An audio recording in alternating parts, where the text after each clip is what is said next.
दोस्तों rainy season में आजकल गाय भैंसों के अंदर एक समस्या देखने को मिल रही है, जिसमें वो या तो एकदम वियर्ड बिहेवियर करते हैं, उनमें मिर्गी के दौरे आने से लग जाते हैं, या उनके शरीर में कंपन होता है, पूरा मसल जो है कांपने लगता है।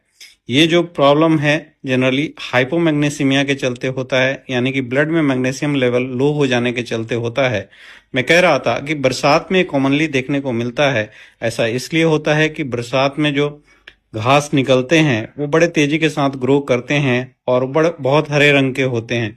ज्यादा हरापन होने के चलते उनमें पोटेशियम का कंटेंट बहुत ज्यादा होता है, और हाई पोटेशियम वाले घास को अगर आप जानवर को खिलाते हैं तो उसमें आपको मैग्नीशियम डेफिशिएंसी सडनली हो जाता है, और जानवर जो है मैग्नीशियम डेफिशिएंसी में चला जाता है। फिर न्यूरोलॉजिकल सिम्टम इस तरह से देता है जैसे लगता है कि उसमें मिर्गी आ रही है या उसके शरीर में कंपन हो रहा है। तो इस तरह के अगर आपको केसेस आते हैं तो आपको उसको मैग्नीशियम के लिए कंसिडर करना है। यहाँ आप देख सकते हैं कि ये जो भैंस है ये पार्शियल सीजर दिखा रही है, यानी कि इसमें हाफ मिर्गी का दौरा आ रहा है, और इसको ट्रीटमेंट भी करने के लिए आपको मैग्नीशियम का ओरल, इंट्रावेनस या सबक्यूटेनियस रूट से सप्लीमेंटेशन करना होगा।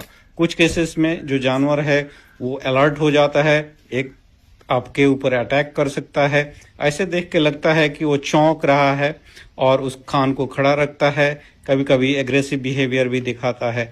ये भी एक मैग्नीशियम डेफिशिएंसी का सिम्टम है। दूसरा, अगर आप देखेंगे तो कुछ जानवरों में आपको वियर्ड बिहेवियर में ग्रंटिंग साउंड या अपने आप को डिस्ट्रॉय करने वाले सिम्टम देखने को मिलते हैं। कभी कभार जानवर जो है बहुत तेजी के साथ आवाज भी निकालता है। ये सारे साइन अगर आपको मिलते हैं तो हाइपोमैग्नीसीमिया के लिए आपको कंसीडर करना है। डिटेल ट्रीटमेंट का ऐसे करना है, इसके लिए आप हमसे जुड़ सकते हैं। हमारे channel doctor Shankar vet virtual classes को ज्वाइन कीजिए।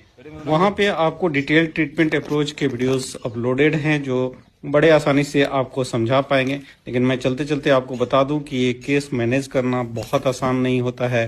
ज़्यादातर केस में मृत्यु हो जाती है। इसलिए अगर अर्ली रिस्पॉन्स आता है या अर्ली अप्रोच लिया जाता है तो जानवरों की जान बचाई जा सकती है। मैग्नीशियम के साथ साथ न्यूरोलॉजिकल सिम्टम को कंट्रोल करने वाली दवाओं का भी यहाँ इस्तेमाल करना जरूरी